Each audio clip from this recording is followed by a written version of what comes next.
Hello বন্ধুরা, মিষ্টি মজার গল্পের রাজ্যে সবাইকে স্বাগতম।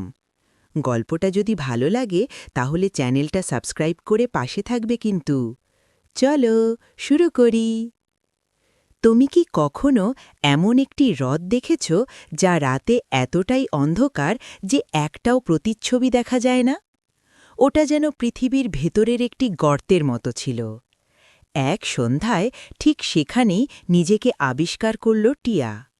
হঠাৎ জল থেকে উঠে এলো এক বিশাল শান্ত স্বভাবের নীল প্রাণী। তার গলা ছিল লম্বা আর স্নিগ্ধ, ঠিক লম্বা একটি মোমবাতির মতো। এক মুহূর্ত না ভেবে টিয়া সরাসরি তার গলায় উঠে বসল।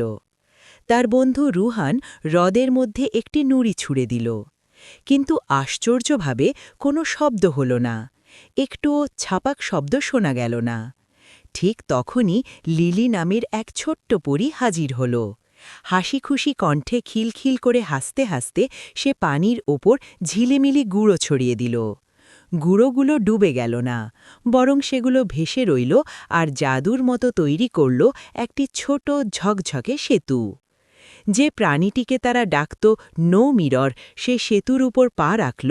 মাঝপথে পৌঁছাতেই চারপাশের বাতাস জেলির মতো ঘন হয়ে গেল, আর তাদের হাসি রূপ নিল চোখে দেখা যায় এমন রঙিন বেলুনে, যা চারদিকে ভেসে বেড়াতে লাগল। নিচে তাকিয়ে টিয়া দেখল হ্রদটি অবশেষে একটি প্রতিচ্ছবি দেখাচ্ছে, কিন্তু সেটা তাদের নয়, ওটা ছিল একটি গোপন চাঁদের দরজার প্রতিচ্ছবি। বন্ধুরা, যদি এমন আরও রোমাঞ্চকর গল্প শুনতে চাও তাহলে সাবস্ক্রাইব করতে ভুলে যেও না। সাবস্ক্রাইব করো।